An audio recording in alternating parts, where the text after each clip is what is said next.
ಮಾಡಿದನು ಆ ಜೀವ ಈ ಮಾತನ್ನು ತಿಳ್ಕೊಳ್ಳೋದು ಅವಶ್ಯಕ ಇದೆ. ಎರಡು ಮಾತಿಂದ ಸ್ಪಷ್ಟೀಕರಣ ಆಯ್ತು. ಇವಾಗ ಒಂದ, ಕರ್ಮದ ಕಾರಣದಿಂದ ಯಾವ ಸಾಮಗ್ರಿ ಕರ್ಮದಿಂದನೇ ಆಗಿದಾವ ಅಂತ ಹೇಳಿದ್ರೆ, ಕಾರಣನೂ ಹೇಳಲಿಲ್ಲ. ಯಾವ ಸಾಮಗ್ರಿಗಳಿದಾವೆಯೋ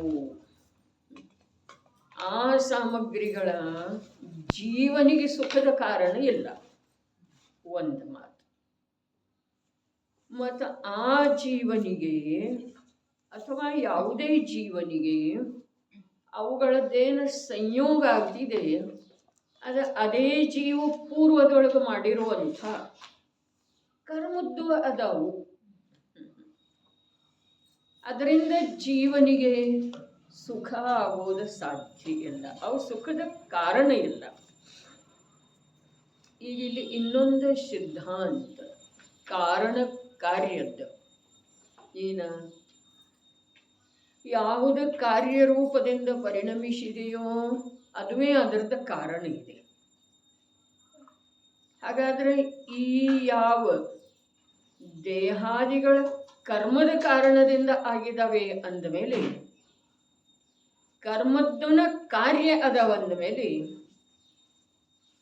ಜೀವನಿಗೆ ಅವ ಸುಖದ ಕಾರಣ ಆಗೋ ಸಾಧ್ಯ ಇಲ್ಲ. ಕಾರಣ ಕಾರ್ಯ ಜಡದ ಚೇತನದೊಳಗ, ಚೇತನದ ಜಡದೊಳಗ ಆಗುವುದಿಲ್ಲ. ಹಾಗಾದ್ರೆ ಜೀವನ ಮಾಡಿದ್ದಲ್ಲ, ಜೀವದ ಕಾರಣದಿಂದನ ಆಗಿದವಲ್ಲ, ಇಲ್ಲ. ಜೀವ ಮಿಥ್ಯಾ ದೃಷ್ಟಿ ರೂಪದಿಂದ ಪರಿಣಾಮನ ಮಾಡಿದ, ದೃಷ್ಟಿಯ ವಿಪರೀತತೆಯ ರೂಪದಿಂದ ಜೀವ ರಾಗ ರೂಪದ ಪರಿಣಾಮ ಮಾಡಿದ. ಅದರ ನಿಮಿತ್ತದಿಂದ ತಾನಾಗೇನ ಕಾರ್ಮಣ ವರ್ಗಣಗಳ ಕ್ಷೇತ್ರಾಂತರ ಹೊಂದಿ ಅಥವಾ ಅಲ್ಲೇ ಇದ್ದದ್ದು ಕರ್ಮರೂಪ ಅದು, ಅಥವಾ ಜೀವದ ಜೊತೆಗೆ ಏಕಕ್ಷೇತ್ರ ಅವಗಾಹ ರೂಪದಿಂದ ನಿಂತುಕೊಂಡು ಅದು ಜೀವದ ರಾಗಾದಿ ಪರಿಣಾಮದ ಕಾರಣದಿಂದ ಆಗಿದೆಯೋ ಅಥವಾ ಸ್ವಯಂ ಪುದ್ಗಲದಲ್ಲಿ ಆ ಕಾರ್ಯ ಆಗಿದೆ. ಕಾರ್ಯ ಏನೂ ಆಗೇ ಇಲ್ಲ ಅಂಥೇಳಿ ಅವರು ಮೊದಲಿನ ಕಲಶದೊಳಗೆ ಹೇಳಿದ್ದಾರೆ. ಕರ್ಮರೂಪದ ಕಾರ್ಯ ಆಗೇ ಇಲ್ಲ, ಕಾರ್ಮಣ ವರ್ಗಣ ಅಂಥೇಳಿನೇ ಹೇಳಿದ್ದಾರೆ ಅವರ.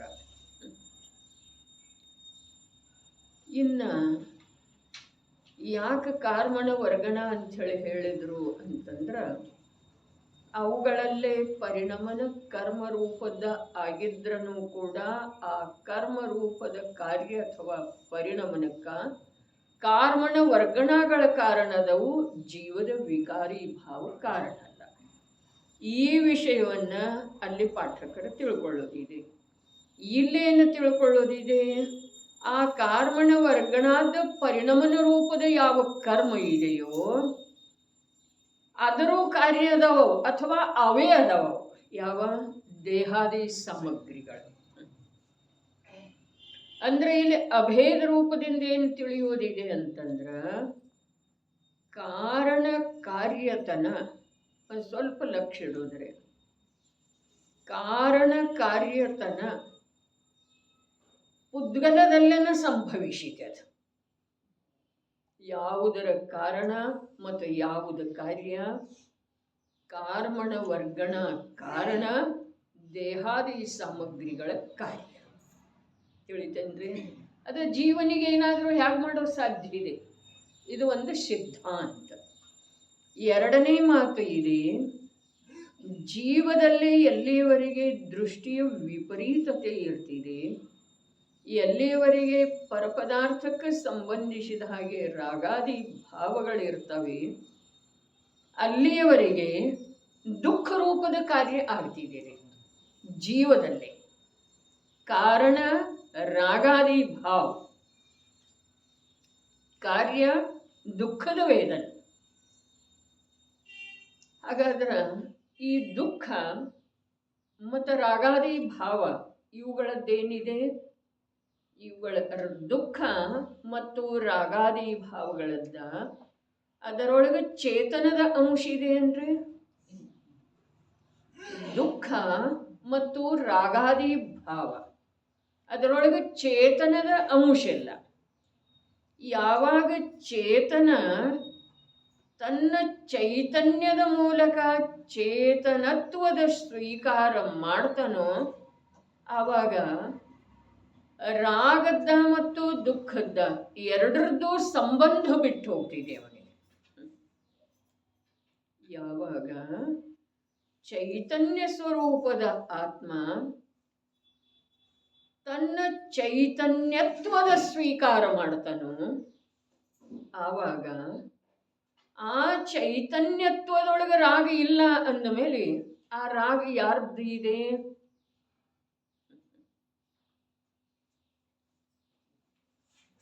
ರಾಗ ಯಾರದ್ದು ಇದೆ? ಜೀವದ್ದನ್ನ ವಿಕಾರಿ ಭಾವ ಅಂತ ಹೇಳಿ ಹೇಳಿತು. ವಿಕಾರಿ ಭಾವ ಅರ್ಥಾತ್ ಯಾವ ರಾಗ ಇದೆಯೋ ಅದ ಜ್ಞಾನ ಸ್ವಭಾವದ ಅಸ್ವೀಕೃತಿ ರೂಪದ ಅಚೇತನ ಭಾವ ಇದೆ. ಇನ್ನೊಂದ್ಸಲ, ರಾಗ ಯಾವಾಗ ಚೇತನದ ಸ್ವೀಕಾರ ಇಲ್ಲವೋ, ಜ್ಞಾನದ ಸ್ವೀಕಾರ ಇಲ್ಲವೋ ಅಂಥ ಪರ್ಯಾಯ ಜೀವದ್ದನ ಇದೆ, ಜೀವದ್ದಲ್ಲದ, ಜೀವದ್ದಂತ ಹೇಳಿ ಹೇಳುವುದಿದೆ ರೀ. ಜೀವದ ಪರ್ಯಾಯ ಜೀವರೂಪ ಇರ್ತಿದೆ, ಚೈತನ್ಯ ರೂಪ ಇರ್ತಿದೆ. ಹಾಗಾದ್ರೆ ಜೀವದ ಜ್ಞಾನದೊಳಗ ಜೀವದ ಪ್ರಗಟ ಜ್ಞಾನ ಮತ್ತು ದರ್ಶನ ಅರ್ಥಾತ್ ದೃಷ್ಟಿಯೊಳಗ ಜಡವಿರುವುದರಿಂದ ಜೀವದ ದೃಷ್ಟಿ ಅಥವಾ ಜ್ಞಾನದೊಳಗ ಪರಪದಾರ್ಥ ಇರುವುದರಿಂದ ಆ ಜೀವದಲ್ಲಿ ಯಾವ ಭಾವ ಆಗಿದೆಯೋ ಅಥವಾ ಆ ದರ್ಶನ ಜ್ಞಾನದೊಳಗ ಯಾವ ವಿಕೃತಿ ತಲೆದೋರಿದೆಯೋ ಅಥವಾ ಯಾವ ರೂಪ ಆಗಿದೆಯೋ ಆ ರೂಪ ಅಚೇತನದ್ದು ಇದೆ. ಈಗಿನ ಮಾತಿಲ್ಲಿ ಎರಡೇನ? ರಾಗ ಮತ್ತು ದುಃಖದ ಕಾರಣಕಾರ್ಯ ಸಂಬಂಧ ಹೇಳಿತ್ತು. ಎಲ್ಲಿ ರಾಗ ಇದೆಯೋ ಅಲ್ಲಿ ದುಃಖ ಇದೆ, ಎಲ್ಲಿ ರಾಗ ಇದೆಯೋ ಅಲ್ಲಿ ದುಃಖ ಇದೆ, ಎಲ್ಲಿ ಜ್ಞಾನ ಇದೆಯೋ ಅಲ್ಲಿ ದುಃಖ ಇಲ್ಲ. ರಾಗ ಎಲ್ಲಿರ್ತಿದೆ? ಜೀವದ್ದನ ವರ್ತಮಾನ ಅವಸ್ಥೆಯೊಳಗ ಜ್ಞಾನದ ಸ್ವೀಕಾರ ಇಲ್ಲದೆ ಇರುವಿಕೆ ಏನಿದೆ ಅದು ರಾಗ ಇದೆ. ಮತ್ತು ಜ್ಞಾನದ ಸ್ವೀಕಾರ ಇಲ್ಲದೆ ಇರುವುದರಿಂದ ಸುಖದ ಅನುಭವ ಇರೋದನೇ ಇಲ್ಲ, ಇದರ ನಿಯಮ ಇದೆ. ಹೀಗಿದ್ದ ಕಾರಣ ರಾಗ ಮತ್ತು ದುಃಖ ಇವು ಜೀವದ ಅಪೇಕ್ಷಾದಿಂದ ಏನದವ್ರಿ? ಅವಸ್ತು ಅದವ್ರಿ. ಏನ್ ಹೇಳ್ತು? ರಾಗ ಮತ್ತು ದುಃಖ ಇವು ಜೀವದ ಅಪೇಕ್ಷಾದಿಂದ ಅವಸ್ತು ಅದವ್ರಿ. ಜ್ಞಾನ ಮತ್ತು ನಿರಾಕುಲ ಶಾಂತಿ ಇವು ಜೀವದ ಅಪೇಕ್ಷಾದಿಂದ ಸ್ವವಸ್ತು ಅದವ್ರಿ. ಜ್ಞಾನ ನಿರಾಕುಲ ಆನಂದ ಇವು ಜೀವದ ಅಪೇಕ್ಷಾದಿಂದ ಸ್ವವಸ್ತು ಅದವ್ರಿ. ಜೀವದ ಅಪೇಕ್ಷಾದಿಂದ ರಾಗ ಮತ್ತು ದುಃಖ ಇವು ಅವಸ್ತು ಅದ. ಜೀವದಲ್ಲೇ ಇಲ್ಲ, ಜೀವದ ವಸ್ತು ಅಲ್ಲ. ಆದರೆ ಜೀವದ ದೃಷ್ಟಿ ರೂಪಿ ಇರುವಂಥ ಪರಪದಾರ್ಥದ ಕಡೆಗೆ ಹೋಗುವುದರಿಂದ ಅವುಗಳ ಉತ್ಪತ್ತಿ ಆಗಿದೆ ಅಂಥೇಳಿ ಪರಪದಾರ್ಥ ರೂಪಿ ಪದಾರ್ಥ ಉದ್ಗಲದ ಮೇಲೆ ಆ ರಾಗ ಮತ್ತು ದುಃಖದ ಆರೋಪ ಮಾಡಿದ್ದೇನೆ. ನಿನ್ನೆನೆ ಹೇಳಿದ್ದಿತ್ತು, ಈ ಕಲಶದೊಳಗ ಸ್ವಲ್ಪ ವಿಷಯ ಗಂಭೀರ ಇದೆ, ಸೂಕ್ಷ್ಮ ಇದೆ. ಈಗೇನು ಹೇಳ್ತಾ ಇದೆ? ಅದು ಜಾಗೃತಿ. ಏನು ಹೇಳ್ತಾ ಇದೆ? ಯಾವಾಗ ಜೀವದ ದೃಷ್ಟಿ ಅರೂಪಿ ಜ್ಞಾನ ಸ್ವಭಾವ ಚೈತನ್ಯ ಮಾತ್ರ ತ್ರಿಕಾಲಿ ವಸ್ತುವಿನ ಮೇಲೆ ಇಲ್ಲವೋ ಆವಾಗ ಅದರ ದೃಷ್ಟಿ ರೂಪಿ ಇರುವಂಥ, ಅರ್ಥಾತ್ ಇಂದ್ರಿಯದ ಮಾಧ್ಯಮದಿಂದ ಹೊರಗೆ ನೋಡ್ತಿದ್ದಾರೆ. ಅದ ಇಂದ್ರಿಯಗಳ ವಿಷಯ ರೂಪಿ ಪುದ್ಗಲವೇ ಇದೆ. ಆದುದರಿಂದ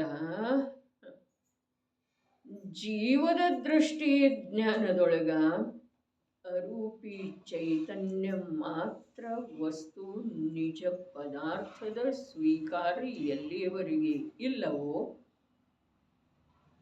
ಅಲ್ಲಿಯವರೆಗೆ ಆ ಜ್ಞಾನ ಮತ್ತು ದರ್ಶನ ಇಂದ್ರಿಯದ ಮಾಧ್ಯಮದಿಂದ ಕಾರ್ಯ ಮಾಡ್ತಾ ಇರ್ತಿದೆ. ಅಲ್ಲಿ ರೂಪಿ ಇರುವಂಥ ಪುದ್ಗಲ ಪರಪದಾರ್ಥವೇ ಅದರ ವಿಷಯ ಆಗುವುದರಿಂದ ಆ ಜ್ಞಾನ ದರ್ಶನ ಇದ್ದದ್ದ ಜ್ಞಾನ ದರ್ಶನ ಉಳಿಯದೇ ಇರುವ ಕಾರಣ ಅದನ್ನ ಪುದ್ಗಲದ ಮೇಲೆ ಆರೋಪ ಮಾಡಿ ರಾಗದೊಳಗ ಪುದ್ಗಲ ವ್ಯಾಪ್ತ ಇದೆ ಅಂತ ಹೇಳಿ ಹೇಳಿದ್ದಾರೆ. ಚೈತನ್ಯ ರಾಗದೊಳಗ ವ್ಯಾಪ್ತ ಇರುವುದಿಲ್ರಿ. ರಾಗದೊಳಗ ಚೈತನ್ಯದ ವ್ಯಾಪ್ತಿ ಇಲ್ಲ. ರಾಗದೊಳಗ ಚೈತನ್ಯದ ಅಸ್ವೀಕಾರ ಇರುವುದರಿಂದ ಚೈತನ್ಯದ ದೃಷ್ಟಿ ಆ ಸಮಯದೊಳಗ ಪುದ್ಗಲದ ಮೇಲೆ ಇರುವುದರಿಂದ ಆ ರಾಗದೊಳಗ ಪುದ್ಗಲ ವ್ಯಾಪ್ತಿ ಇದೆ ಅಂಥೇಳಿ ಹೇಳಿದ್ದಾರೆ. ತಿಳಿತೇನ್ರಿ? ಅದರ ರಾಗ ಮತ್ತು ದುಃಖ ಪುದ್ಗಲದ ವಸ್ತು ಅಲ್ಲ. ಯಾವ ಪ್ರಕಾರ ಮೊದಲ ಜೀವದ ವಸ್ತು ಅಲ್ಲ ಅಂಥೇಳಿ ಅವಸ್ತು ಅಂಥೇಳಿ ಹೇಳಿತ್ತಲ್ಲ. ಚೈತನ್ಯ ಸ್ವರೂಪಿ ತ್ರಿಕಾಲ ಜ್ಞಾನ ಸ್ವರೂಪಿ ಅರೂಪಿ ಸಂವೇದನ ಮಾತ್ರ ಸ್ವಭಾವದ ಜೀವದ ಅಪೇಕ್ಷಾದಿಂದ ರಾಗ ಮತ್ತು ದುಃಖ ಅವಸ್ತು ಇದ್ದಾವೆ. ಇನ್ನು ದುಃಖ ಮತ್ತು ರಾಗ ಪುದ್ಗಲದ ವಸ್ತು ಕೂಡ ಅಲ್ಲ. ಆದ್ರೂ ಕೂಡ ಆರೋಪ ಪುದ್ಗಲದ ಮೇಲೆ ಮಾಡಲಾಯಿತು. ಯಾಕೆ? ಎರಡೂ ಸಿದ್ಧ ಮಾಡೋದಿದೆ. ಆರೋಪ ಪುದ್ಗಲದ ಮೇಲೆ ಮಾಡಲಾಯಿತು. ಯಾಕೆ ಅಂತಂದ್ರ ಜೀವದ ದೃಷ್ಟಿ ಮತ್ತು ಜ್ಞಾನ ಪುದ್ಗಲದ ಮೇಲೆ ಇರುವುದರಿಂದ. ಯಾಕೆ ಪುದ್ಗಲದ ಮೇಲೆ ಇದೆ? ಅದಕ್ಕೆ ಇಂದ್ರಿಯದ ಮಾಧ್ಯಮದಿಂದ ಕಾರ್ಯ ಮಾಡುವುದು ಅನಾದಿ ಕಾಲದ ಅಭ್ಯಾಸ ಇದೆ. ಅತೀಂದ್ರಿಯ ಮಹಾಪದಾರ್ಥದ ಪರಿಚಯ ಅದಕ್ಕೆ ಇಲ್ಲದೇ ಇರುವ ಕಾರಣ ಕೇವಲ ಒಂದು ಜ್ಞಾನ ದರ್ಶನ ಸ್ವರೂಪದ ಅರೂಪಿ ಮಹಾಪದಾರ್ಥದ ಪರಿಚಯ ಇಲ್ಲದೇ ಇರುವ ಕಾರಣ ಆ ಮಹಾಪದಾರ್ಥದನ್ನ ಪ್ರತಿ ಸಮಯದ್ದೇನ ಜ್ಞಾನ ದರ್ಶನ ಪ್ರಗಟ ಇದ್ದಾವೆ. ಆ ಪ್ರಗಟ ಜ್ಞಾನ ದರ್ಶನ ಇಂದ್ರಿಯಗಳ ಮಾಧ್ಯಮದಿಂದ ಕಾರ್ಯ ಮಾಡ್ತಾ ಇರುವುದರಿಂದ ಇಂದ್ರಿಯಗಳ ವಿಷಯ ರೂಪಿ ಪುದ್ಗಲವೇ ಇರುವ ಕಾರಣದಿಂದ ಆ ಪುದ್ಗಲದ ಮೇಲೆ ಈ ಜೀವದ ಜ್ಞಾನ ದೃಷ್ಟಿ ಬೀಳುವುದರಿಂದ ಅದು ಜ್ಞಾನ ದರ್ಶನ ಆಗಿ ಉಳಿದಿಲ್ರಿ. ಅದು ಮೊದಲ ಅಲ್ಲಿಂದ ಹೊರಗೆ ಬಂದಿದೆ, ಅವಾಗನ ಅದು ಜ್ಞಾನ ದರ್ಶನ ಆಗಿ ಉಳಿದಿಲ್ಲ. ಆದರೂ ಕೂಡ ಅದು ಕಾರ್ಯ ಮಾಡಿ ಪರವನ್ನು ವಿಷಯವನ್ನಾಗಿ ಮಾಡಿಕೊಂಡಿದೆ. ಆ ರೂಪಿ ಪುದ್ಗಲವನ್ನ ಅದು ತನ್ನ ವಿಷಯವನ್ನಾಗಿ ಮಾಡಿಕೊಂಡಿರುವುದರಿಂದ ಅದರೊಳಗೆ ಯಾವ ಜ್ಞಾನ ದರ್ಶನದ ಅಭಾವ ರೂಪದ ವಿಕಾರ ಆಗಿದೆ ಅಲ್ಲ, ಆ ವಿಕಾರದೊಳಗ ಆರೋಪ ಮಾಡಿರೋದರ್ದ ಯಾವುದರ್ದ ಪುದ್ಗಲ ವ್ಯಾಪ್ತ ಇದೆ ಅಂಥೇಳಿ. ಅದರ ರಾಗ ಅಥವಾ ವಿಕಾರ ಅಥವಾ ದುಃಖ ಅವು ಪುದ್ಗಲದ ವಸ್ತು ಅಲ್ಲ. ಹಾಗಾದ್ರೆ ಅವು ಯಾರೂ ಅದಾವು? ಅವು ಯಾರೂ ಅದಾವು? ಅವು ಜೀವದ್ದನ ಅದಾವು. ಯಾಕೆ ಅಂತಂದ್ರೆ ಎಷ್ಟು ಪ್ರಕಾರದಿಂದ ಅಪರಾಧ ಆದದ್ದು ಇದೆ. ಪ್ರಗಟ ಜ್ಞಾನದರ್ಶ ಮತ್ತು ಈ ಅಪರಾಧ ಸಮಗ್ರ ರೂಪದಿಂದ ಸಂಜ್ಞಿ ಪಂಚೇಂದ್ರಿಯಕ್ಕನ ಅನ್ವಯಿಸ್ತಿದೆ ರೀ. ಅದಕ್ಕಿಂತ ಮೊದಲಿನ ಅವಸ್ಥೆಗಳಲ್ಲೇ ಇರುವಂಥ ಜೀವನಿಗೆ ಇದಕ್ಕಿಂತಲೂ ಅಧಿಕ ಭಾವಕಲಂಕ ಅಧಿಕ ಇದ್ರೂ ಕೂಡ ಅದರದ ಬಂಧದ ಅಪೇಕ್ಷಾದಿಂದ ಮೋಹನೀಯದ ಉತ್ಕೃಷ್ಟ ಬಂಧ ಆಗುವುದಿಲ್ಲಲ್ಲ. ಏಕೇಂದ್ರಿಯಕ್ಕಾಗುವುದಿಲ್ಲ. ದ್ವೀಂದ್ರಿಯ, ತ್ರೀಂದ್ರಿಯ, ಚತುರೇಂದ್ರಿಯ, ಅಸಂಜ್ಞಿ ಪಂಚೇಂದ್ರಿಯಗಳಿಗೆ ಯಾವುದಕ್ಕೂ ಮೋಹನೀಯದ ಉತ್ಕೃಷ್ಟ ಬಂಧ 70 ಕೋಟಿ ಸಾಗರದ ಆಗುವುದನ್ನ ಇಲ್ಲ. ಹಾಗಾದ್ರ ಆ ವಿಕಾರ ಇಲ್ಲಿ ಹೇಳಿದ್ರಲ್ಲ, ಮಿಥ್ಯಾ ದೃಷ್ಟಿ ಇದ್ದನು, ರಾಗಿ ಇದ್ದನು. ಯಾವ ಸಮ್ಯಕ್ ದೃಷ್ಟಿ ಯಾವ ಆಗಿದಾನಲ್ಲ ಆಮ್ರಿ. ಯಾವಾಗ ಮೊದಲ ಏನಿದ್ದ? ಮಿಥ್ಯಾ ದೃಷ್ಟಿ ಇದ್ದ, ರಾಗಿ ಇದ್ದ. ಅದರಿಂದ ಏನಾದದ್ದು ಇದೆ? ಅದರಿಂದ ಕಾರ್ಮಣ ವರ್ಗಣಗಳದ್ದು ಸಂಯೋಗ ಆದದ್ದು ಇದೆ ಅವನಿಗೆ. ಅವು ಈಗ ಕಾರ್ಯ ಮಾಡಿದಾವೆ, ಅವೇ ಅದಾವನ್ರಲ್ಲೇ ಅವ. ಯಾವ? ಈ ಶರೀರ, ಆ ಪರಪದಾರ್ಥಗಳನ್ನು ಭೋಗಿಸುವ ಭಾವ, ಪರಪದಾರ್ಥಗಳನ್ನು ಸಂಗ್ರಹಿಸುವ ಭಾವ, ಸಂರಕ್ಷಣೆ ಮಾಡುವ ಭಾವ, ಇವೆಲ್ಲ ಏನದವ್ರೆ? ಉದ್ಗಲದವ್ರೆ. ಬಹಳ ಅದ್ಭುತ. ಕರ್ಮದ ನಿರ್ಜರೆ ತನ್ನಷ್ಟಕ್ಕೆ ತಾನೇ ಆಗುವುದಿಲ್ರಿ.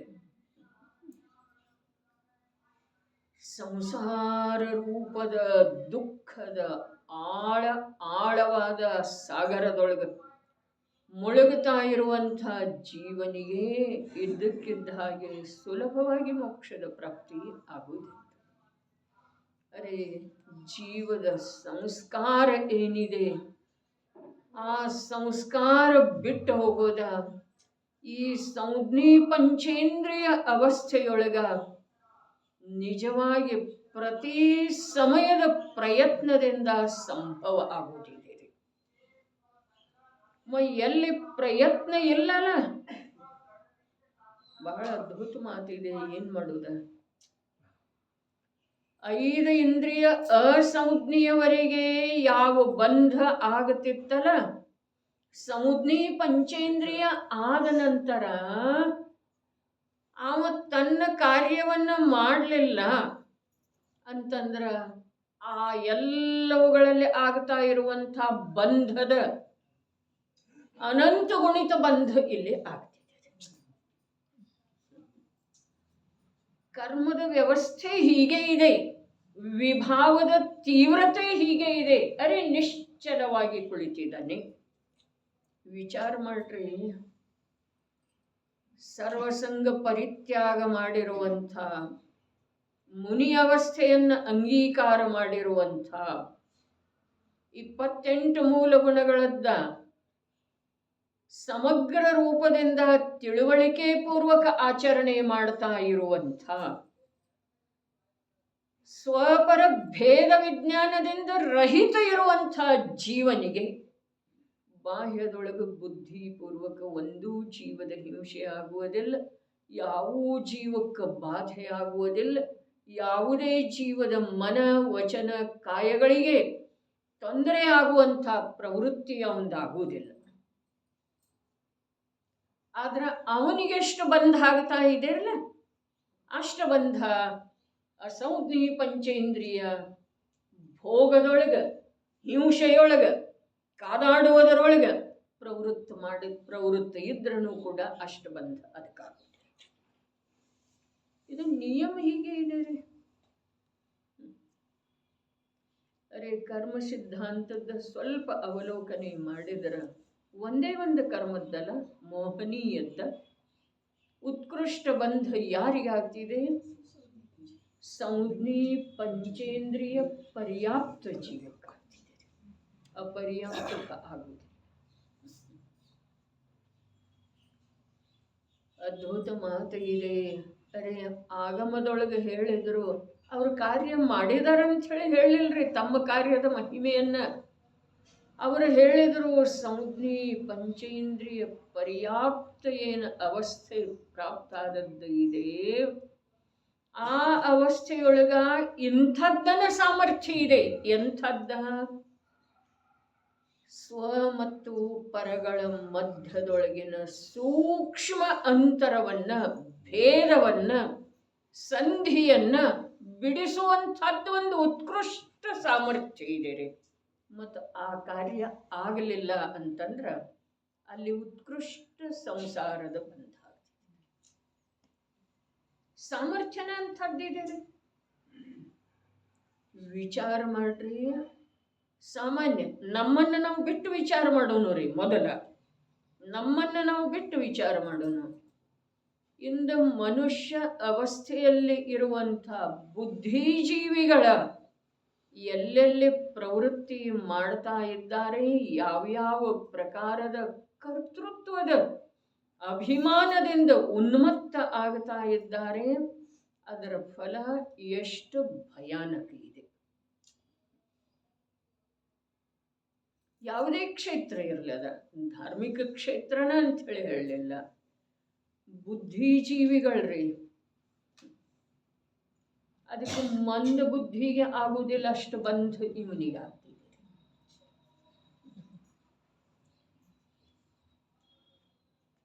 ಅಂಥೇಳನ ಹೇಳಿದ್ರು, ಈ ಜೀವನ ನಿನಗೆ ಭಗವಂತ ಆಗುವ ಸಲುವಾಗಿದೆ. ಈ ಜೀವನ ನಿನಗೆ ಅನಂತ ಸಂಸಾರದ ವಿಚ್ಛೇದ ಮಾಡುವ ಸಲುವಾಗಿದೆ. ಈ ಜೀವನ ನಿನಗ ಆಂತರ್ಯದ ನಿರಾಕುಲ ಶಾಂತಿಯ ಸಂಶೋಧನೆ ಮಾಡಿ ಅದನ್ನು ಪ್ರತ್ಯಕ್ಷ ಅನುಭವ ಮಾಡುವ ಸಲುವಾಗಿದೆ. ಈ ಜೀವನ ಇತರರಿಗೆ ಬುದ್ಧಿ ಹೇಳುವ ಸಲುವಾಗಿಲ್ಲ. ಯಾವುದೋ ಅನ್ಯದ ಕಾರ್ಯ ಮಾಡುವ ಸಲುವಾಗಿಲ್ಲ. ಪ್ರತಿಯೊಂದು ಪದಾರ್ಥ ಅರೇ ತ್ರಿಕಾಲಾಬಾಧಿತ ಸತ್ಯ, ಅದರದ ಸ್ವರೂಪ ಏನಿದೆ, ಪ್ರತಿಯೊಂದು ಪದಾರ್ಥ ನಿನ್ನೆ ಹೇಳುತ್ತಲ್ಲ, ದ್ರವ್ಯತ್ವದ ಕಾರಣದಿಂದ ನಿರಂತರ ಪರಿಣಾಮ ಮಾಡ್ತಾ ಇದೆ. ಅದರೊಳಗೆ ನೀನೇನು ಮಾಡುವುದ? ಮತ್ತದು ಎಂಥ ಪರಿಣಾಮ ಮಾಡ್ತಾ ಇದೆ? ಪ್ರಯೋಜನಭೂತ ಅರ್ಥಕ್ರಿಯಾಕಾರಿತ್ವ. ನೋಡ್ರಿ, ಜಿನದರ್ಶನದ ಕೆಲವು ಸಿದ್ಧಾಂತಗಳನ್ನು ತಿಳಿದುಕೊಳ್ಳುವುದರಿಂದ ಈ ಜೀವಕ್ಕ ಕರ್ತೃತ್ವ ಸ್ವಾಮಿತ್ವದ ಭಾರ ಕಮ್ಮಿ ಆಗಲಿಲ್ಲ, ಅದು ಮರೆತು ಹೋಗಲಿಲ್ಲ ಅಂತಂದ್ರೆ ಸಿದ್ಧಾಂತವನ್ನು ತಿಳಿದು ಯಾವ ಪ್ರಯೋಜನನೂ ಇಲ್ಲ. ಸಿದ್ಧಾಂತವನ್ನು ತಿಳಿಯುವುದರ ಪ್ರಯೋಜನ ಒಂದೇ ಇದೆ. ಏನ? ಕರ್ತೃತ್ವದ ಭಾರ, ಸ್ವಾಮಿತ್ವದ ಭಾರ ಬಿಟ್ಟು ಹೋಗ್ಬೇಕು. ಕಲ್ಪನಾ ಮಾಡ್ರಿ, ಈಗ ಮೊದಲ ವಿಹಂಗಮ ದೃಷ್ಟಿಯಿಂದ ನೋಡ್ಲಿಕ್ಕೆ ಹೇಳಿತು, ಯಾರ್ಯಾರು ಏನೇನು ಮಾಡ್ತಾ ಇದ್ದಾರಲ್ಲ ಯಾವ್ಯಾವ ಕ್ಷೇತ್ರದೊಳಗೆ, ಅಲ್ಲಿ ಎಷ್ಟೆಷ್ಟು ಅಭಿಮಾನದಿಂದ ಉನ್ಮತ್ತ ಆಗ್ತಾ ಇದ್ದಾರೆ ನೋಡ್ರಿ. ಕ್ಷಯೋಕ್ಷಮ ಜ್ಞಾನದೊಳಗ ವಿಕಲ್ಪ ರೂಪದಿಂದ ಯಾವಾಗ್ರೆ ನಾನೇನು ಮಾಡೋದು ಸಾಧ್ಯ ಇದೆ? ಇಷ್ಟು ನಮ್ಗೆ ಅನ್ನಿಸ್ತಿದೆ. ಆ ಶಬ್ದದ್ದು ಕೂಡ ಒಂದು ಶಾಬ್ದಿಕ ಜ್ಞಾನದ ಯಾವ ಲಾಭ ಇದೆಯೋ ಆ ಲಾಭದಿಂದ ಕೂಡ ಅತ್ಯಂತ ದೂರ ಇರುವಂತಹ ಜೀವರುಗಳಿಂದ ಅಂತರಂಗದೊಳಗ ಆ ಕರ್ತೃತ್ವದ ಭಾರದಿಂದ ಎಷ್ಟು ಜ್ಞಾನ ಸ್ವಭಾವ ಚಿನ್ನ ಭಿನ್ನಾಗಿ ಹೋಗ್ತಿರ್ಬಹುದ್ರಿ.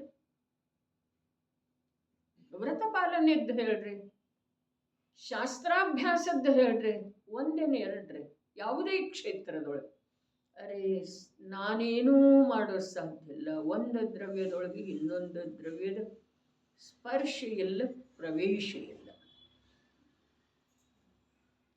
ಈ ಸಿದ್ಧಾಂತವನ್ನು ಯಾರು ತಮ್ಮ ಜೀವನದೊಳಗೆ ಶಾಬ್ದಿಕ ರೂಪವಾಗಿ ಕೂಡ ಆಲಿಸಲಿಲ್ಲ,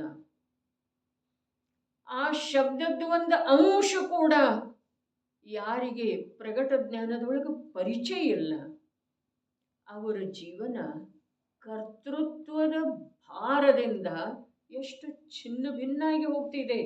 ಅದೆಲ್ಲ ಪುನಃ ಏಕತ್ರಿತ ಯಾವಾಗ ಆಗೋದ್ರಿ? ಅದನ್ನೇ ಸರ್ವಾರ್ಥ ಸಿದ್ಧಿಯೊಳಗೆ ದೃಷ್ಟ ಅಂತ ಹೇಳಿದರೆ. ಈ ಮನುಷ್ಯ ಭವ ಹೇಗಿದೆ ಅಂತಂದ್ರೆ ವಿಶಾಲವಾದಂಥ ಒಂದು ಆಲದ ವೃಕ್ಷ, ಮೈಲಿಗಟ್ಟಲೆ ಅದರದ ವಿಶಾಲತೆ ಇದೆ. ಅಂಥದ್ದ ಕಾಳ್ಗಿಚ್ಚಿಗೆ ಬಲಿಯಾಗಿ ಸುಟ್ಟು ಭಸ್ಮೀಭೂತ ಆಗಿ ಹೋಗ್ತಿದೆ. ಅದರ ಆ ಮೈಲಿಗಟ್ಟಲೆ ಹರಡಿರುವಂಥ ಆ ವೃಕ್ಷದೊಳಗ ಎಷ್ಟು ಪರಮಾಣುಗಳಿತ್ತು, ಎಷ್ಟಿತ್ತು. ಹಾಗಾದ್ರೆ ಅವ ಗಾಳಿಯ ಬಲದಿಂದ, ಹೊಡೆತದಿಂದ, ನೀರಿನ ಹೊಡೆತದಿಂದ, ಕಾಲ್ತುಳಿತದ ಹೊಡೆತದಿಂದ ಎಲ್ಲೆಲ್ಲಿ ಆಕಾಶದ ಯಾವ್ಯಾವ ಮೂಲೆಗೆ ಹೊರಟು ಹೋದು ಅವೆಲ್ಲವುಗಳನ್ನ ಏಕತ್ರಿತ ಮಾಡಿ ಅದೇ ರೂಪದಿಂದ ವೃಕ್ಷ ಆಗೋದು.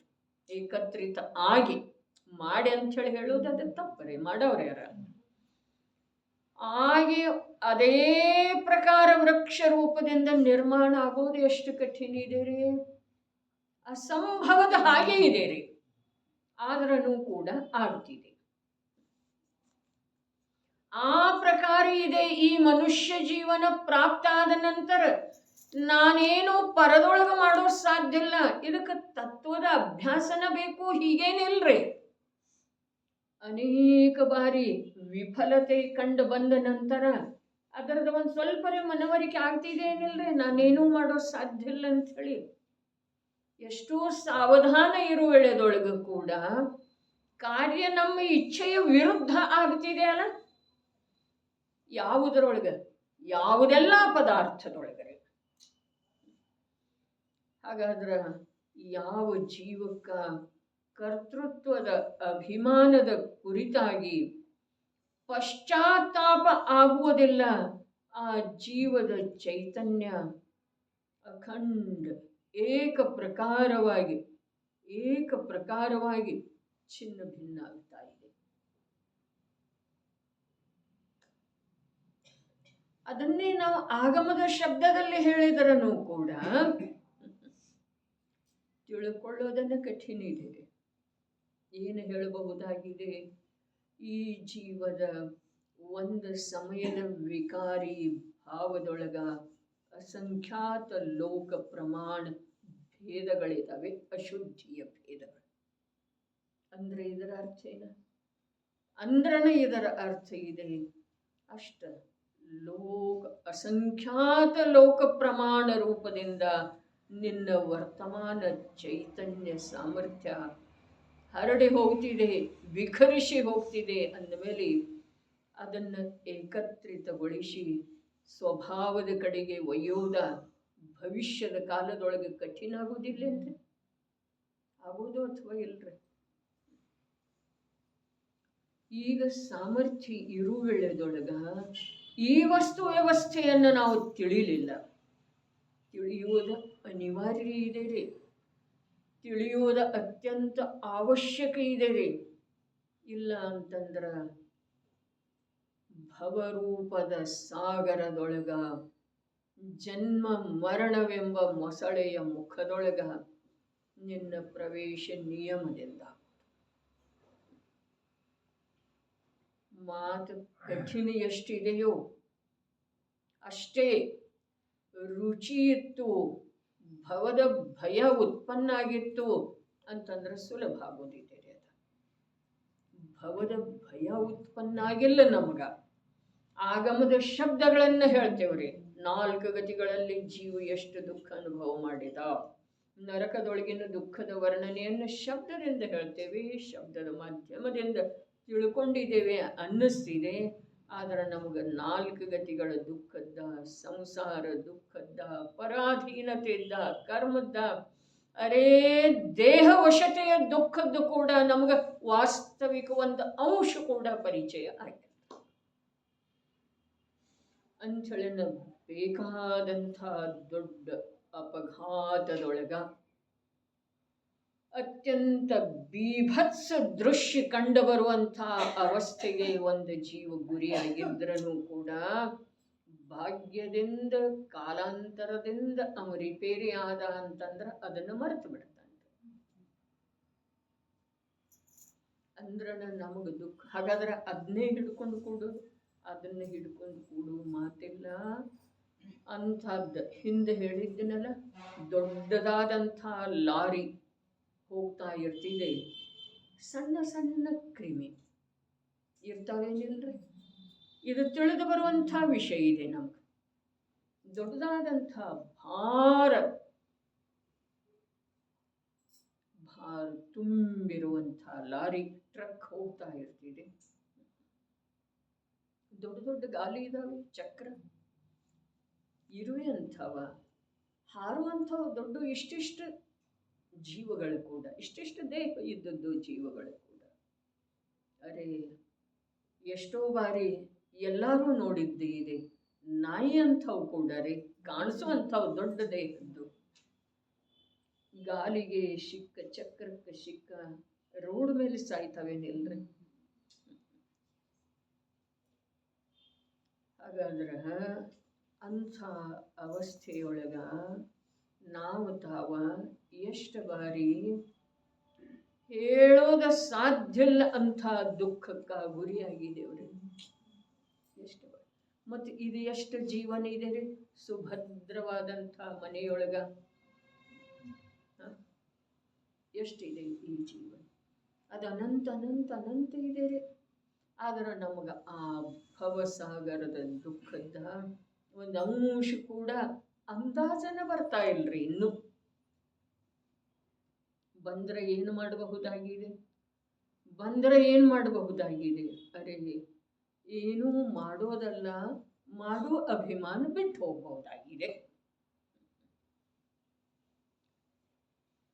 ನೋಡ್ರಿ, ಈ ನಿರ್ಜರಿಗೆ ಕಾರಣೀಭೂತವಾದಂಥ ಯಾವ ಮೂಲ ಭೇದ ವಿಜ್ಞಾನ ಇದೆಯೋ ಆ ಭೇದ ವಿಜ್ಞಾನದ ಮಾತ ಈ ಕಲಶದೊಳಗ ವಿಶೇಷ ರೂಪದಿಂದ ಗಂಭೀರತೆಯಿಂದ ಹೇಳ್ತಾ ಇದ್ದಾರೆ ಅಮೃತ ಚಂದ್ರಾಚಾರ್ಯರು ಕಲಶದ ಮೂಲಕ ರಾಜಮಲ್ ಜೈ ಪಾಂಡೆ. ಅರೆ ಸಾಧಕ ಜೀವ ಸಾಧನಾ ಮಾಡ್ತಾ ಇರೋ ವೇಳೆದೊಳಗ ಒಮ್ಮೊಮ್ಮೆ ತೀರ ಗಂಭೀರ ಆಗ್ತಿರ್ಬೋದು ಅಥವಾ ಇಲ್ರಿ. ಇಷ್ಟು ಸುಲಭವಾಗಿ ಹೇಳಿದ್ರು ಮತ್ತೆ ಇಲ್ಲಿ ಗಂಭೀರ ಯಾಕ ಆಗ್ತಿದೆ ರೀ? ಜೀವ ಆಗ್ತಿದೆ.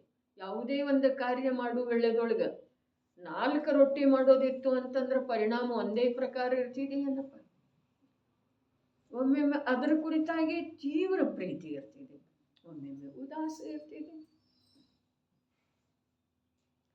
ಹಾಗಾದ್ರೆ ಇಲ್ಲೇನು ಹೇಳ್ತಾರೋ, ಒಂದು ಸ್ವಲ್ಪ ಮನಸ್ಸಿನ ಭೂಮಿಗೆ ಚಿತ್ತದ ಏಕಾಗ್ರತೆ. ಅರೆ ದೌಲತರಾಮರ ಚಿತ್ತದ ಏಕಾಗ್ರತೆಯಿಂದ ಆಲಿಸು ಅಂಥೇಳಿ ಅಲ್ಲಿ ಎಲ್ಲಿ ಲಘು ಸಮಯ ಸಾರ ಅಂಥೇಳಿ ಯಾವುದರದ ಖ್ಯಾತಿ ಇದೆಯೋ ಅಂಥ ಆರು ರಾಣಿಯೊಳಗೆ ಹೇಳಿದ್ದಾರೆ. ಮನಸ್ಸಿನ ಏಕಾಗ್ರತೆಯಿಂದ ಆಲಿಸು. ಏನ ಇದು ಸಿಗೋದಿಲ್ಲ ಆಲಿಸಲಿಕ್ಕೆ. ಯಾವುದ? ನಿನ್ನ ದುಃಖದ ಕಥೆ,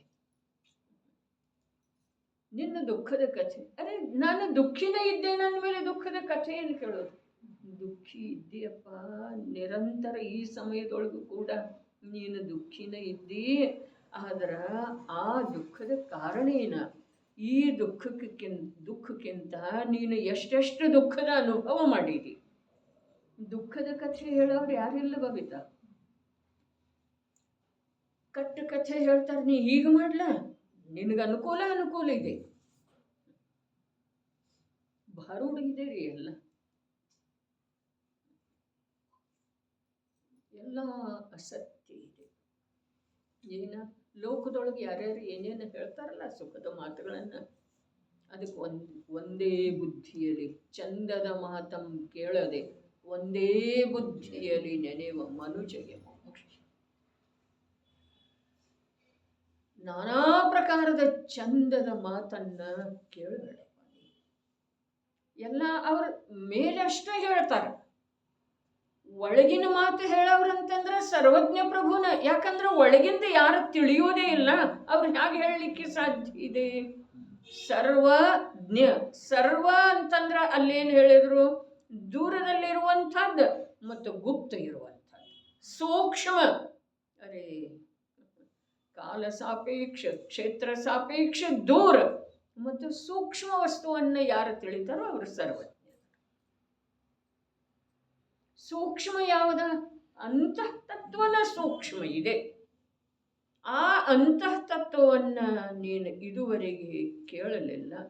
ಅದಕ್ಕೆ ಅಲ್ಲಿ ಹೇಳಿದರು, ಮುನಿಯು ಪೇಳಿದಳು. ಯಾವ ಪ್ರಕಾರ ಮುನಿರಾಜರು ಹೇಳಿದರೋ ಅದರೊಳಗೆ ಇನಿತು ಪೇಳುವೆನು. ಸ್ವಲ್ಪ ಹೇಳ್ತೇನಪ್ಪ. ನೀ ಚಿತ್ತದ ಏಕಾಗ್ರತೆಯಿಂದ ಅದು ಲಘು ಸಮಯ ಸಾರ, ಇದು ಸಮಯ ಸಾರ್ರಿ. ಹಾಗಾದ್ರೆ ಇಲ್ಲಿ ಚಿತ್ತದ ಏಕಾಗ್ರತೆ ಬೇಕು ಅಥವಾ ಬೇಡ್ರಿ? ಬೇಕು. ನಡೀರಿ. ಅದರಲ್ಲಿ ಕೂಡ ಏನಿದೆ? ಬಂಧದ ಮಾತಿಲ್ಲ, ನಿರ್ಜರೆ ಮಾತಿದೆ. ಆ ಕಾರಣದಿಂದ, ಯಾವ ಕಾರಣದಿಂದ? ಯಾವಾಗ ಜೀವ ಮಿಥ್ಯಾದೃಷ್ಟಿ ಇದ್ದಾನೆ, ರಾಗಿ ಇದ್ದಾನೆ, ಆ ವೇಳೆದೊಳಗ ಆ ಮಿಥ್ಯಾದರ್ಶನದ ಕಾರಣದಿಂದ, ರಾಗದ ಕಾರಣದಿಂದ ಯಾವ ಕಾರ್ಮಣ ವರ್ಗಣಗಳದ್ದ ಸಂಬಂಧ ಆಗಿದೆಯಲ್ಲ, ಅವುಗಳದ್ದು ಕಾರ್ಯ ಇದೆ. ಏನ? ದೇಹ ಮೊದಲಾದ ಸಾಮಗ್ರಿಗಳು ಪ್ರಾಪ್ತ ಆಗೋದು. ಆ ಕಾರಣದಿಂದ ಸಮ್ಯಕ್ ದೃಷ್ಟಿ ಜೀವನು ಕರ್ಮದ ಉದಯವು ಮಾಡುವಂಥ ನಾನಾ ಪ್ರಕಾರದ ಸಾಮಗ್ರಿ ಯಾವಾಗ ಮಾಡ್ತಿದ್ದೀರಿ? ಅರೆ ವಿಶ್ವದ ವ್ಯವಸ್ಥೆ ಎಷ್ಟು ಸುಂದರ ಇದೆ. ಯಾವಾಗ ಮಾಡ್ತಿದೆ? ನಾವು ಮಲ್ಕೊಂಡಿರುವಾಗ ಮಾಡ್ತಿದ್ದೀರಿ ಅದೆಲ್ಲ ಕಾರ್ಯ? ಯಾವಾಗ ಮಾಡ್ತಿದೆ? ಶರೀರ ವೃದ್ಧಿ ಯಾವಾಗ ಆಗ್ತಿದೆ? ರೋಗ ಯಾವಾಗ ಬೆಳೀತಿದೆ ಒಳಗೆ? ಜೀವ ಮಲ್ಕೊಂಡಿರುವಾಗ. ಭಜನೆ ಮಾಡುವ ವೇಳೆದೊಳಗನು, ಭೇದ ವಿಜ್ಞಾನ ಮಾಡುವ ವೇಳೆದೊಳಗನು, ಭಗವಂತರ ಭಕ್ತಿ ಮಾಡುವ ವೇಳೆದೊಳಗನು, ತ್ರಿಲೋಕ ಪೂಜ್ಯ ವೀತರಾಗ ಭಗವಂತನ ಆರಾಧನೆ ಮಾಡುವ ವೇಳೆದೊಳಗೂ ಕೂಡ ಅದು ತನ್ನ ಕಾರ್ಯ ಮಾಡ್ತಾ ಇದೆ. ಅದ್ಭುತ ಮಾತಿದೆ ಅಲ್ಲ. ಅದು ಎಷ್ಟು ಪ್ರಾಮಾಣಿಕ ಇದೆ ರೀ. ಯಾವುದರದ ಸ್ಥಿತಿ ಯಾವಾಗ ಯಾವ್ಯಾವ ಸಮಯದಲ್ಲಿ ಪೂರ್ಣ ಆಗ್ತಿದೆಯೋ ಅದರ ಅನುಸಾರ ದೇಹಾದಿಗಳಲ್ಲಿ ಪರಿಣಮನ ಆಗುತ್ತಾ ಇರ್ತಿದೆ. ದೇಹಾದಿಗಳ ಪರಿಣಮನ ಸ್ವತಂತ್ರ ಇದೆ, ಕರ್ಮಾದಿಗಳ ಉದಯ ಸ್ವತಂತ್ರ ಇದೆ.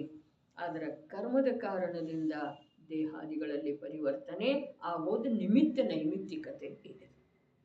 ಜೀವದ ಜೊತೆಗೆ ಇಲ್ಲ ನಿಮಿತ್ತ ನೈಮಿತ್ತಿಕತೆ. ಇದನ್ನೇ ಪ್ರತಿಯೊಂದು ಇದರೊಳಗ ಬಿಡಿಸ್ತಾರೆ. ನಿಮಿತ್ತ ನೈಮಿತ್ತಿಕತೆ ಎಲ್ಲಿದೆ? ದೇಹಾದಿ ಸಾಮಗ್ರಿ ಮತ್ತು ಕರ್ಮಾದಿಗಳ ಉದಯ. ತಿಳಿತಾ ಇದೆ ಅಂತ? ದೇಹಾದಿ ಸಾಮಗ್ರಿ ಮತ್ತು ಕರ್ಮಾದಿಗಳ ಉದಯ. ಕರ್ಮಾದಿಗಳ ಉದಯ ನಿಮಿತ್ತ ಇದೆ, ದೇಹಾದಿ ಸಾಮಗ್ರಿಗಳಲ್ಲಿ ಪರಿವರ್ತನೆ ಏನಿದೆ? ನೈಮಿತ್ತಿಕ ಅರ್ಥಾತ್ ಕಾರ್ಯ ಇದೆ. ಯಾವುದ್ರೆ? ಕರ್ಮದ ಉದಯ ಇದೆ, ದೇಹದಲ್ಲಿ ಬದಲಾವಣೆ ಆಗ್ತಾ ಇದೆ. ಇದು ವ್ಯವಹಾರದಿಂದ ತಿಳ್ಕೊಳ್ಳಿಕ್ಕೆ ನಿಮಿತ್ತ. ಹೌದ್ರಿ, ವ್ಯವಹಾರದಿಂದ ತಿಳ್ಕೊಳ್ಳಿಕ್ಕೆ ಅರ್ಥಾತ್ ಅದರಿಂದ ನಿನಗೆ ಸಂಬಂಧಿಸಿದ ಅಲ್ಲದ, ಅದರಿಂದ ಅದಾಗ್ತಾ ಇದೆ, ಅದರಿಂದ ಅದಾಗ್ತಾ ಇದೆ, ಅದರದ್ದು ಕಾರ್ಯ ಇದೆ, ಅದು ನಿಂದಲ್ಲ. ನಿನ್ನ ಕಾರ್ಯದ ಕಡೆಗೆ ನೋಡು. ನಿನ್ನ ಕಾರ್ಯ ಯಾವುದ ಅನಂತ ಕಾಲದೊಳಗೆ ಆಗಿಲ್ಲವೋ ಆ ಕಾರ್ಯದ ಕಡೆಗೆ ನೀನು ಲಕ್ಷ್ಯ ಕೊಡು. ದೇಹವನ್ನು ಬೆಳೆಸೋದ, ದೇಹವನ್ನು ನಿರೋಗಿ ಉಳಿಸೋದ, ಇದ್ಯಾವುದೂ ನಿನ್ನ ಕಾರ್ಯ ಅಲ್ಲ. ಅದೇ ವಸ್ತುವಿನಲ್ಲಿ ನಿಮಿತ್ತ ನೈಮಿತ್ತಿಕ ಇದನ್ನು ಹೇಳ್ತಾರ್ರಿ, ಆಗಮದೊಳಗೆ ಹೇಳಿದಾರ್ರಿ. ಈಗ ನಾಳೇನ ಅಧ್ಯಾತ್ಮ ಸಂದೇಶ ಬರ್ತಿದೆ, ಅದರೊಳಗೆ ಇದೆ. ಜ್ಞಾನ ಮತ್ತು ಚಾರಿತ್ರ್ಯದೊಳಗೆ ನಿಮಿತ್ತ ನೈಮಿತ್ತಿಕತೆ ಹೇಳಿದ್ದಾರೆ. ಒಂದೇ ವಸ್ತುವಿನೊಳಗೆ ನಿಮಿತ್ತ ನೈಮಿತ್ತಿಕತೆ ಹೇಳಿದ್ದಾರೆ. ಇನ್ನು ಇದೇನು ದೇಹದೊಳಗೆ ಯಾವ ಪರಿಣಾಮನ ಆಗ್ತಿದೆಯಲ್ಲ, ಅದು ದೇಹದ ಕಾರಣದಿಂದ ಆಗ್ತಿದೆ, ಅದು ನಿಮಿತ್ತ ನೈಮಿತ್ತಿಕ ಅಲ್ಲ, ಅದು ಕಾರ್ಯಕಾರಣ ಇದೆ ರೀ. ತಿಳಿತನ್ರಿ? ಆ ಪರಮಾಣುಗಳ ತಮ್ಮ ಯೋಗ್ಯತೆಯ ಅನುಸಾರ ತಮ್ಮ ತಮ್ಮ ಸ್ವಕಾಲದೊಳಗ ತಾವು ಕಾರ್ಯ ಮಾಡ್ತವೆ. ಅದರಲ್ಲಿ ಕರ್ಮ ನಿಮಿತ್ತ ಇದೆ. ಕರ್ಮ ತನ್ನ ಸ್ಥಿತಿ ಪೂರ್ಣ ಆದ ನಂತರ ತನ್ನಷ್ಟಕ್ಕೆ ತಾನು ಉದಯಕ್ಕೆ ಬರ್ತಿದೆ. ದೇಹದೊಳಗ ಏನಾದರೂ ಮಾಡ್ಲಿಕ್ಕೆ ಹೋಗ್ಲಿಕ್ಕೆ ಅದರ ಹತ್ರ ಸಮಯ ಇರುವುದಿಲ್ಲ. ಅದರ ನಿಮಿತ್ತ ನೈಮಿತ್ತಿಕ ಮತ್ತು ಕಾರಣ ಕಾರ್ಯ ಇವು ತಿಳಿಬೇಕ್ರಿ. ಅಲ್ಲಿ ಹೇಳಿದಾರ ಭವ್ಯಾಮೃತಕಾರ ಕಾರಣ ಮತ್ತು ಕಾರ್ಯ. ಅವು ಎರಡನ್ನೂ ಮೀರದೆ ಸಕಲ ಆಗಮಗಳನ್ನು ಕೇಳು ಅನವರತ. ಅನವರತ ನಿರಂತರ ಕೇಳು. ಅದರ ಕಾರಣ ಮತ್ತು ಕಾರ್ಯದ ಸೀಮೆಯನ್ನು ಉಲ್ಲಂಘನೆ ಮಾಡಬೇಡ. ಅಂದ್ರೆ ಏನು? ಇನ್ನೊಂದರ ಕಾರಣದಿಂದ ಇನ್ನೊಂದರಲ್ಲೇ ಕಾರ್ಯ ಆಗ್ತಿದೆ, ಮತ್ತೊಂದರಲ್ಲೇ. ಹೀಗೂ ವಸ್ತು ಸ್ವರೂಪ ಇಲ್ಲ. ಸಮ್ಯಕ್ ದೃಷ್ಟಿ ಜೀವನು ಕರ್ಮದ ಉದಯವು ಮಾಡುವಂಥ ನಾನಾ ಪ್ರಕಾರದ ಸಾಮಗ್ರಿಗಳಲ್ಲಿ ಎಷ್ಟು ಒಂದು ಆ ಸಮ್ಯಕ್ ದೃಷ್ಟಿ ಜೀವ ದೇಹಾದಿಗಳಲ್ಲೇ ಆಗುವಂಥ ದೇಹ ಆದಿ ಅಂತ ಹೇಳಿ ಆಗುವಂಥ ಬದಲಾವಣೆಯನ್ನು, ನಾನಾ ಪ್ರಕಾರದ ಪರಿವರ್ತನೆಯನ್ನು ಹೇಗೆ ನೋಡ್ತಿರಬಹುದು? ಇದೆಲ್ಲ ಗಾರುಡಿಗನ ಆಟದ ಹಾಗೆ ಇದೆ ಅಂತೇಳಿ ನೋಡ್ತಾನೆ. ಬರೀ ಜ್ಞಾತಾದೃಷ್ಟ ಅಂತಂದ್ರೆ ಏನು? ಅದೆಲ್ಲ ಗಾರುಡಿಗನ ಏನೋ ಒಂದು ಪ್ರಕಾರ ಜಾದೂ ಮಾಡಿದ. ಆ ಜಾದೂವಿನೊಳಗೆ ಏನು ಸತ್ತಿದೆ ರೀ? ಏನಿರ್ತಿದೆ? ಕಣ್ಕಟ್ಟು ಇರ್ತಿದೆ ಅಲ್ಲ? ಜಾದೂ ಮಾಡ್ತಾರಲ್ಲ, ಅದೇನಿರ್ತಿದೆ? ಕಣ್ಕಟ್ಟು ಇರ್ತಿದೆ ರೀ, ಮತ್ತೇನೂ ಇರುವುದಿಲ್ಲ ಅಲ್ಲಿ. ಒಂದು ಯಾವುದೋ ಒಂದು ಬಳ್ಳಿ, ಒಂದು ವಿಶೇಷ ಜಾತಿಯದ ಬಳ್ಳಿ, ಅಪ್ಪಾಜಿ ಹೇಳ್ತಿದ್ರು ದೃಷ್ಟಾಂತ. ಅವ ಹಸುವಿಗೆ ಆಹಾರ ಮೇವು ತಗೊಂಡು ಬರ್ತಾ ಇದ್ದ. ಅದರೊಳಗೆ ಆ ಬಳ್ಳಿ ಇತ್ತಂತ್ರೆ. ಅಲ್ಲಿ ಸರ್ಕಲ್ ಮೇಲೆ ಒಬ್ಬ ಜಾದೂಗಾರ ಜಾದೂ ಮಾಡಿಸಿ ತೋರಿಸ್ತಿದ್ದಂತ್ರೆ. ಹಸುವಿನ ಮುಖದೊಳಗೆ ಹೋಗ್ತಿದ್ದ, ಮತ್ತೆ ಹೊರಗೆ ಬರ್ತಿದ್ದ. ಎಲ್ಲಿಂದ ಬರ್ತಿದೆ ಅಲ್ಲ ಮಲಮೂತ್ರಾದಿಗಳ, ಹಾಗೆ ಒಳಗೆ ಹೋಗ್ತಿದ್ದ, ಹೊರಗೆ ಬರ್ತಿದ್ದ.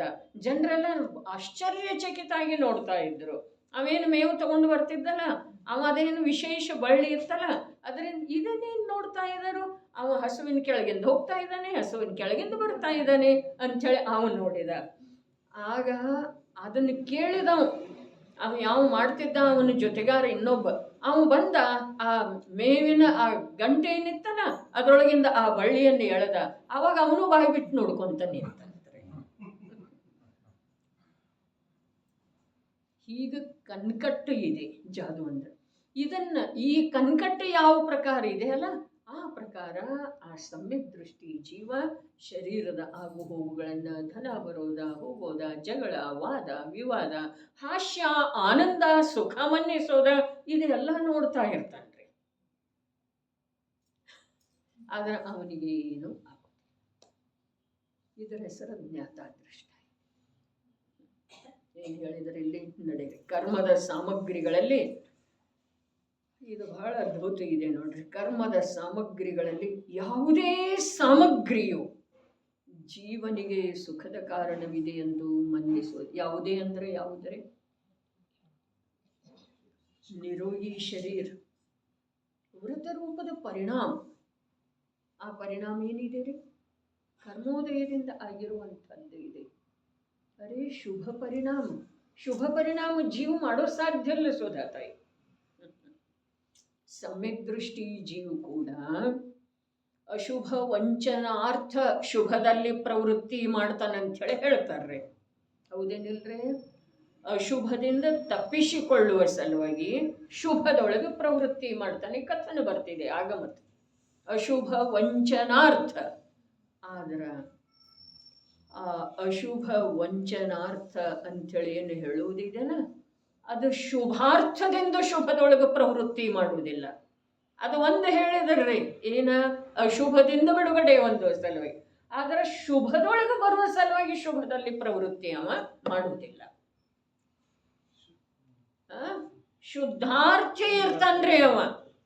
ಅದರಿಂದ ಅಶುಭದ ವಂಚನೆ ಆಗ್ತಿದೆ ಮತ್ತು ಶುದ್ಧಾರ್ಥಿಯ ಹೆಸರನ್ನ ಶುಭದೊಳಗೆ ಪ್ರವೃತ್ತಿ. ಶುಭದೊಳಗ ಪ್ರವೃತ್ತಿ ಅಶುಭದಿಂದ ಬಿಡುಗಡೆ ಹೊಂದುವ ಸಲುವಾಗಿ ಸಮ್ಯಕ್ ದೃಷ್ಟಿ ಜೀವ ಕೂಡ ಮಾಡ್ತಾನೆ ಅಂಥೇಳಿ ಹೇಳುವುದರ ತಾತ್ಪರ್ಯ, ಅವನಿಗೆ ಶುದ್ಧ ಅಭೀಷ್ಟ ಇದೆ ವಿನಃ ಶುಭ ಅಭೀಷ್ಟ ಇಲ್ಲವೇ ಇಲ್ಲ. ಇದರಿಂದ ಅವನ ದೃಷ್ಟಿಯೊಳಗ ಶುಭ ಮತ್ತು ಅಶುಭ ಸಮಾನ ಇದಾವೆ ಅನ್ನೋದು ಸಿದ್ಧ ಆಗ್ತಿದೆ. ನಾವು ಅಶುಭದಿಂದ ಬಿಡುವ ಸಲುವಾಗಿ ಶುಭದೊಳಗೆ ಏನು ಬರ್ತೇವಲ್ಲ, ಆ ಶುಭದ ಅಪೇಕ್ಷೆ ಇರ್ತಿದ್ದೀರಿ ನಮ್ಗೆ. ಅದು ಒಳ್ಳೆಯದ ಅನ್ನೋ ಭಾವ ಇರ್ತಿದ್ದೀರಿ. ಇಲ್ಲಿ ನಮ್ಮದು ಚರ್ಚೆ ನಡೆದದ್ದಿದೆ ಶುಭ ಭಾವ, ಅನುಕೂಲ ಸಂಯೋಗ. ಇವು ಎರಡೂ ಏನದವು? ಜೀವನಿಗೆ ಸುಖದ ಕಾರಣ ಇಲ್ಲ. ಇಷ್ಟು ಮಾತು ಇದೆ ರೀ. ಏನ? ಶುಭ ಭಾವ ಮತ್ತು ಅನುಕೂಲ ಸಂಯೋಗ. ಅದು ಬೇಕಾದ್ರೆ ಧನ, ನಿರೋಗ ಶರೀರ, ಅನುಕೂಲ ಪರಿವಾರ ಇರ್ಬೋದು, ಅಥವಾ ದೇವಶಾಸ್ತ್ರ ಗುರು ಕೂಡ ಇರ್ಬೋದು. ಆದ್ರೆ ಅವನಿಗೆ ಶ್ರದ್ಧೆ ಏನಿದೆ? ಈ ಕರ್ಮದ ಉದಯದಿಂದ ಆಗಿರುವಂಥ ಸಂಯೋಗಗಳ ಸಾಮಗ್ರಿಗಳ ಜೀವದ ಸಲುವಾಗಿ ಸುಖದ ಕಾರಣ ಆಗುವುದಿಲ್ಲ. ದೇವಶಾಸ್ತ್ರ ಗುರು ಸುಖದ ಕಾರಣ ಅದಾರೇನಿಲ್ರಿ? ಅರೆ ಧನ, ಮನೆ, ನಿರೋಗಿ ಶರೀರ, ಅನುಕೂಲ ಪತ್ನಿ, ಆಜ್ಞಾಧಾರಿ ಪುತ್ರ, ಇವರು ಸುಖದ ಕಾರಣ ಇದ್ದಾರೇನಿಲ್ಲ? ಇದನ್ನು ಕೇಳ್ತಾ ಇಲ್ರಿ. ಇಲ್ಲಿ ಕೇಳ್ತಾ ಇರೋದೇನ? ವೀತರಾಗಿ ದೇವ ನಿರ್ಗ್ರಂಥ ಗುರು ಸಿದ್ಧಾಂತ ಶಾಸ್ತ್ರ ಸುಖದ ಕಾರಣ ಅದರೋ ಅಥವಾ ಇಲ್ಲ? ಅವರು ಕರ್ಮೋದಯದಿಂದ ಪ್ರಾಪ್ತ ಆಗಿದಾರೋ ಅಥವಾ ನಮ್ಮ ಪ್ರಯತ್ನದಿಂದರೇ? ಅನೇಕ ಬಾರಿ ಹೇಳಿದ್ದಿದ್ದಾರೆ, ಕರ್ಮ ತಗೊಂಡು ಹೋಗ್ತಿದೆ ಮಂದಿರಕ್ಕೆ, ಕರ್ಮ ತಗೊಂಡು ಬರ್ತಿದೆ ಸ್ವಾಧ್ಯಾಯಕ್ಕೆ.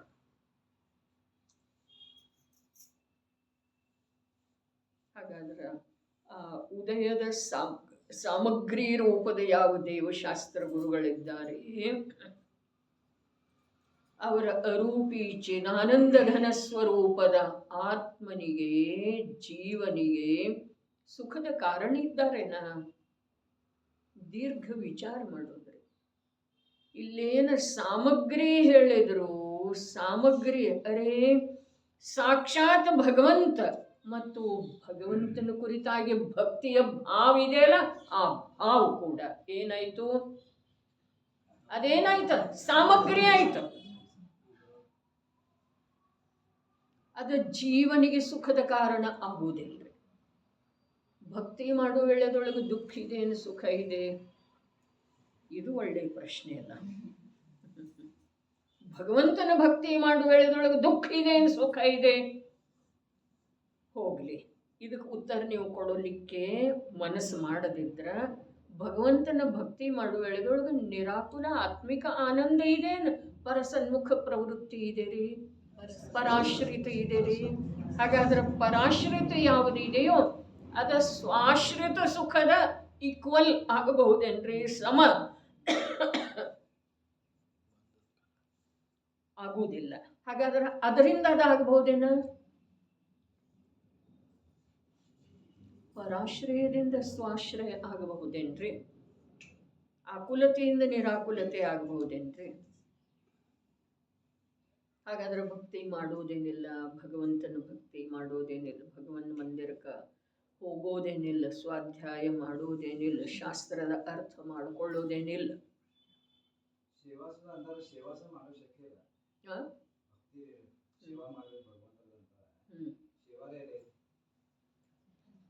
ಮಾಡೋದು ಸಾಧ್ಯ ಇಲ್ಲ. ಆದ್ರೆ ಸೇವಾ ಶಬ್ದದ ಅರ್ಥ ಏನಿದೆ? ಸೇವಾ ಶಬ್ದದ ಅರ್ಥ ಏನಿದೆ? ಭಗವಂತನ ಸ್ವರೂಪದ ಸೇವನೆ ಮಾಡೋದು. ಸೇವನೆ, ಸ್ವರೂಪದ ಸೇವನೆ, ಅನುಭವ, ಅದನ್ನು ತಿನ್ನೋದು. ನೋಡ್ರಿ, ಅಂಥೇಳಿನ ಈ ಕಲಶ ಅತ್ಯಂತ ಸೂಕ್ಷ್ಮ ಇದೆ. ಇದರೊಳಗೆ ಇನ್ನೂ ಮೊದಲನೇ ಪದಖಂಡದ್ದನ್ನ ಈ ಪ್ರಕಾರ ನಡೆದಿದೆ ಅಂದಮೇಲೆ ಇದರ ವಿಷಯ ಎಷ್ಟು ಸೂಕ್ಷ್ಮ ಇದೆ, ಎಷ್ಟು ಗಂಭೀರ, ಎಷ್ಟು ಚಿತ್ತದ ಏಕಾಗ್ರತೆಯಿಂದ ಆಲಿಸಬೇಕು. ಭಗವಂತನ ಸೇವಾ ಮಾಡೋದು ಸಾಧ್ಯ ಇಲ್ಲ. ಭಗವಂತನ ಸೇವಾ ಶಬ್ದದ ಅರ್ಥ ನಾವು ಯಾವ ಪ್ರಕಾರ ಲೌಕಿಕದೊಳಗೆ ಮಾಡ್ಕೊಳ್ತೇವೆ ಆ ಪ್ರಕಾರದ ಅರ್ಥ ಅಂತೂ ಅಲ್ಲಿ ಇಲ್ಲ. ಇನ್ನು ಯಾವ ಪ್ರಕಾರದ್ದನ ಅರ್ಥ ಇದ್ರೂ ಕೂಡ ಭಗವಂತನ ಆರಾಧನೆಯನ್ನ ಅತ್ಯಂತ ನಿಸ್ವಾರ್ಥ ನಿರಪೇಕ್ಷ ಭಾವದಿಂದ ಮಾಡುವಳೆದೊಳಗೂ ಕೂಡ ಆ ಭಾವದ ನಿಸ್ವಾರ್ಥತೆ ನಿರಪೇಕ್ಷತೆಯ ಅನುರೂಪ ಅವನಿಗೆ ಉಚ್ಚ ಪುಣ್ಯದ ಬಂಧ ಆಗ್ತಿದೆ. ಧರ್ಮ ಆಗುವುದಿಲ್ಲ. ಧರ್ಮ ಯಾವಾಗ ಆಗ್ತಿದೆ? ಧರ್ಮ ಜೀವದ ಪ್ರಗಟ ಉಪಯೋಗದೊಳಗ ತ್ರಿಕಾಲಿ ಉಪಯೋಗಮಯನಾದಂಥ ಆತ್ಮ ಯಾವಾಗ ವ್ಯಾಪ್ತ ಆಗ್ತಾನೋ ಆವಾಗ ಧರ್ಮ. ನಿರ್ಜರೆ ಯಾವಾಗ ಆಗ್ತಿದೆ?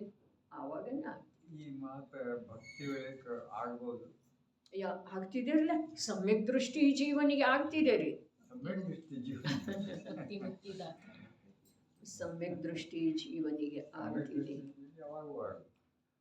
ಹಾಗಾದ್ರೆ ಸಮ್ಯಕ್ ಮಿಥ್ಯಾದೃಷ್ಟಿ ಇದ್ದವನ ಸಮ್ಯಕ್ ದೃಷ್ಟಿ ಆಗಮದೇನ್ರಲ್ಲ.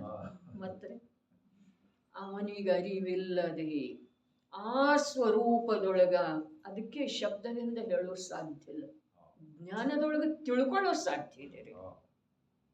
ಅವನಿಗೆ ಅರಿವಿಲ್ಲದೆ ಅರೆ ಯಾವುದೋ ಒಂದು ಟಿವಿಯೊಳಗೆ ಬರ್ತಾ ಇರುವಂಥ ದೃಶ್ಯವನ್ನ, ಕಾರ್ಯಕ್ರಮವನ್ನ ನೋಡ್ತಾ ಇರೋ ವೇಳೆದೊಳಗ ಯಾವುದೋ ಒಂದು ಅತ್ಯಂತ ಸಾವಧಾನತೆಯ ಪೂರ್ವಕ ಮಾಡಬೇಕಾದಂಥ ಕಾರ್ಯವನ್ನು ಮರೆತು ಹೋಗ್ತೇವೇನಿಲ್ರಿ. ಹಾಗೆ ಭಗವಂತನ ಭಕ್ತಿ ಮಾಡುವ ವೇಳೆದೊಳಗೆ ಶಾಸ್ತ್ರದಲ್ಲಿ ಬಂದಿರುವಂಥ ವಸ್ತುವಿನ ಪದಾರ್ಥಗಳ ಪೃಥಕತೆಯ ಒಂದು ನಿರ್ಣಯ ಮಾಡ್ತಾ ಇರುವ ವೇಳೆದೊಳಗೆ, ಸೂಕ್ಷ್ಮ ಜ್ಞಾನದೊಳಗೆ ತಿಳಿತಾ ಇರುವ ವೇಳೆದೊಳಗೆ ಅನಾದಿ ಸಂಸ್ಕಾರದಿಂದ ನಡ್ಕೊಂಡು ಬರ್ತಾ ಇರುವಂಥ ವಿಪರೀತ ಮನ್ನನೆ ತನ್ನಷ್ಟಕ್ಕಾಗಿ ಬಿಟ್ಟು, ಇದನ್ನು ಬಿಟ್ಟ ಮಾರ್ಗ ಯಾವುದೂ ಇಲ್ಲ. ವೀತರಾಗ ಭಗವಂತನ ಸಾನ್ನಿಧ್ಯ, ವೀತರಾಗ ಭಗವಂತನ ವಿಶ್ವದ ಪದಾರ್ಥಗಳ ಸ್ವರೂಪದ ನಿರೂಪಣೆ ರೂಪದ ವಾಣಿ, ಇದನ್ನು ಬಿಟ್ಟ ಈ ಜೀವನಿಗೆ ನಿಜ ಸ್ವರೂಪ ತಿಳಿದು ಬರುವ ಸಲುವಾಗಿ ಅನ್ಯ ಯಾವುದೂ ಕಾರಣ ಇಲ್ಲ. ಆದ್ರೆ ಅವುಗಳಿಂದ ತಿಳಿದು ಬರುವುದಿಲ್ಲ. ಅವುಗಳಿಂದ ಬರುವುದಿಲ್ಲ. ತಾನು ತಿಳ್ಕೊಂಡ್ರ, ತಾನು ನಿಮಗ್ನಾದ್ರ, ತಾನು ರುಚಿಪೂರ್ವಕ ಇದನ್ನು ತಾನು ಮರೆತು ಹೋಗೋದಿದೆ ರೀ. ಯಾವ ರೀತಿ ಹೇಳಿದರ ನೀವು ಅದನ್ನು ಮರಿಬಹುದ್ರಿ. ನಿಮ್ಮದೇ ಆದಂಥ ವಿಷಯವನ್ನ, ಶಾರೀರಿಕ ನೋವನ್ನ, ಮಾನಸಿಕ ನೋವನ್ನ ಯಾವ ರೀತಿ ಹೇಳುವುದರಿಂದ ಮರಿಬಹುದು? ಅರೆ ಉಪಯೋಗ ರುಚಿಪೂರ್ವಕ ಕೇಳುವುದರಿಂದ ಮರಿಬಹುದ್ರಿ. ಯಾವ ರೀತಿ ಹೇಳುವುದರಿಂದ ಮರಿಬಹುದು ಅನ್ನೋದು ಸಾಧ್ಯನೇ ಇಲ್ಲ, ಅಸಾಧ್ಯ.